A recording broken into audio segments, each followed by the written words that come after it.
بسم اللہ الرحمن الرحیم۔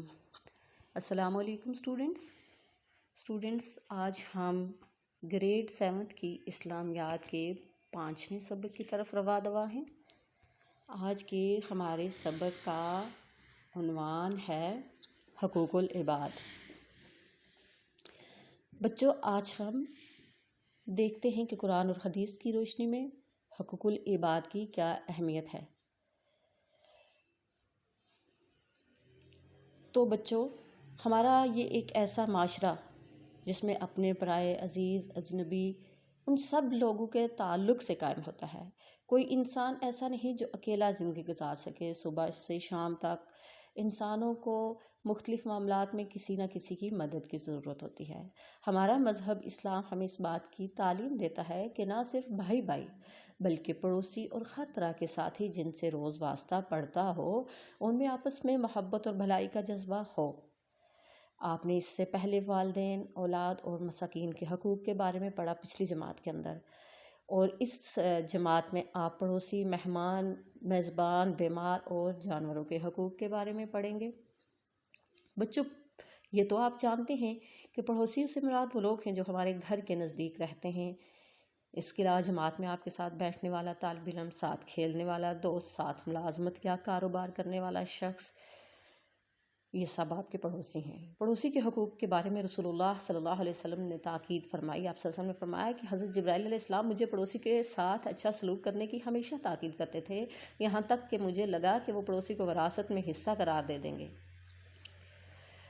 آپ صلی اللہ علیہ وسلم نے یہ بھی فرمایا جب پڑوسی بیمار ہو اس کی عیادت کی جائے، اگر وہ انتقال کر جائے اس کے جنازے میں شرکت کی جائے، اگر وہ مقروض ہو اسے قرض دیا جائے، اگر اتنا غریب ہو کہ کپڑے پہننے کو کپڑے نہیں تو اسے کپڑے دیے جائیں، جب اسے خوشی حاصل ہو تو مبارکباد دی جائے، مصیبت میں مبتلا ہو تو تسلی دی جائے، اپنے مکان کو اس کے مکان سے اونچا رکھ کے اسے خواص سے محروم نہ کیا جائے۔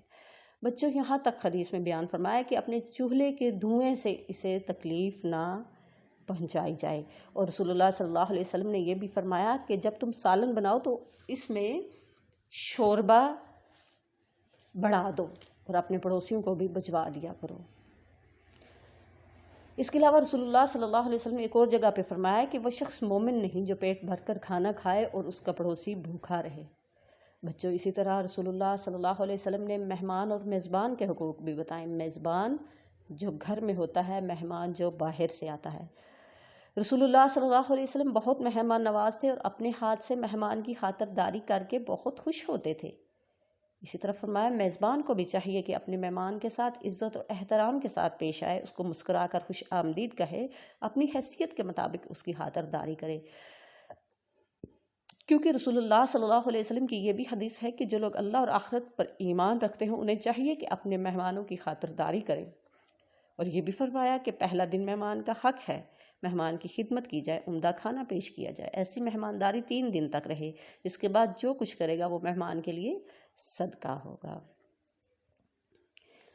اسی طرح رسول اللہ صلی اللہ علیہ وسلم کی بہت ساری احادیث ہیں جن سے مہمان کی اہمیت اور فضیلت کا پتہ چلتا ہے۔ اسی طرح آپ صلی اللہ علیہ وسلم نے فرمایا کہ میزبان کے بھی کچھ حقوق ہیں۔ اگر کوئی شخص کسی کے گھر مہمان ٹھہرے تو وہ موسم کی مناسبت سے اپنے کپڑے اور ضروری سامان بھی ساتھ رکھے، عرصہ طویل رک کر میزبان پر بوجھ نہ پڑے۔ اسی لیے رسول اللہ صلی اللہ علیہ وسلم نے فرمایا کہ مہمان کے لیے درست نہیں کہ وہ اپنا لمبا عرصہ ٹھہرے کہ میزبان کا دل تنگ کر دے۔ بچوں، اب آگے دیکھیں بیمار کے حقوق۔ سب سے پہلے آپ کو ایک حدیث سناتی چلوں۔ رسول اللہ صلی اللہ علیہ وسلم نے فرمایا ہے کہ جب کوئی مسلمان کسی کی عیادت کرتا ہے تو ویسے ہی ملاقات کے لیے جاتا ہے تو اللہ تعالیٰ فرماتا ہے تو بھی پاکیزہ، تیرا چلنا بھی پاکیزہ، تو نے جنت میں اپنا مقام بنا لیا۔ ماشاء اللہ، کتنی پیاری حدیث ہے۔ اور بہت ساری احادیث نبوی سے یہ بات ثابت ہے کہ ایک مسلمان پر بیمار کی عیادت کرنا فرض ہے، چاہے وہ غیر مسلم ہی کیوں نہ ہو۔ رسول اللہ صلی اللہ علیہ وسلم نے فرمایا قیامت کے دن اللہ عز و جل کہے گا کہ اے آدم کے بیٹے، میں بیمار ہوا، تو نے میری عیادت نہ کی۔ انسان کہے گا اے میرے رب، میں تیری عیادت کیسے کرتا، تو برتر ہے ان باتوں سے۔ اللہ فرمائے گا میرا فلاں بندہ بیمار پڑا تھا، تو نے اس کی عیادت نہ کی، اگر تو اس کی عیادت کے لیے جاتا تو مجھے اس کے پاس پاتا۔ سبحان اللہ، صحیح مسلم کی حدیث ہے۔ اس کے علاوہ بچوں، یہ بھی بتا دیا، ہر چیز کو کھول کے بیان کر دیا کہ جب مریض سے ملنے جائیں اس کے لیے پھل یا اس کے پسند کی کوئی چیز لے جائیں، اس کے آرام کا خیال رکھیں، اس کی لمبی صحت کے لیے دعا کریں، لمبی گفتگو نہ کریں، اس کے بعد دیر تک نہ بیٹھیں کہ وہ بے آرام ہو جائے۔ البتہ اگر مریض خود چاہے تو کوئی حرج نہیں۔ رسول اللہ صلی اللہ علیہ وسلم نے فرمایا کہ لمبی عمر کی دعا کی جائے، اس کی طبیعت، بیمار کی طبیعت اس سے خوش ہو جائے گی۔ بچوں یہاں تک تو آپ نے دیکھا بیمار کے حقوق، اب رسول اللہ صلی اللہ علیہ وسلم نے جانوروں کے بھی حقوق بیان فرما دیے۔ ایک حدیث میں آتا ہے کہ ہر حساس جانور جس کو بھوک پیاس کی تکلیف ہوتی ہو اور اس کو کھانے پلانے میں ثواب ہے۔ اسی طرح جانور کے بارے میں بہت زیادہ احتیاط برتنے کی تاکید کی گئی ہے کہ اس بے زبان مخلوق کے بارے میں اللہ سے ڈرو، اس پر اچھی حالت میں سوار ہو، اچھی حالت میں ان کو چھوڑ دو، جب ان کو ذبح کرو تو چھری تیز کر لو تاکہ انہیں تکلیف نہ ہو، جانور کے چہرے کو نہ داغو اور نہ اس میں تیر برساؤ۔ ایک جانور کے سامنے دوسرے جانور کو ذبح نہ کرو۔ جس کسی نے ایک چڑیا کو بھی ناحق قتل کیا، اللہ تعالیٰ کی اس کے بارے میں بھی باز پرس ہوگی۔ بچوں اگر آپ کا کوئی غیر مسلم پڑوسی آپ سے عام کھانے کی چیز مانگے گا تو آپ کیا کریں گے؟ اس کا جواب بھی آپ نے اپنی کاپی پہ لکھنا ہے۔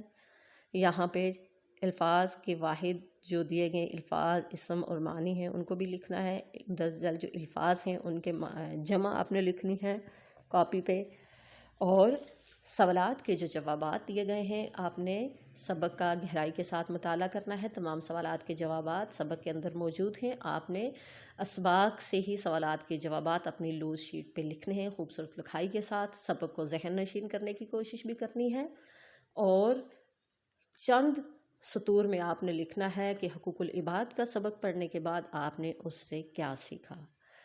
اللہ تعالیٰ ہمیں ان تمام حدیث اور قرآنی آیات پہ عمل کرنے کی توفیق عطا فرمائے۔ اگلے سبق کے ساتھ پھر ملیں گے۔ اللہ حافظ۔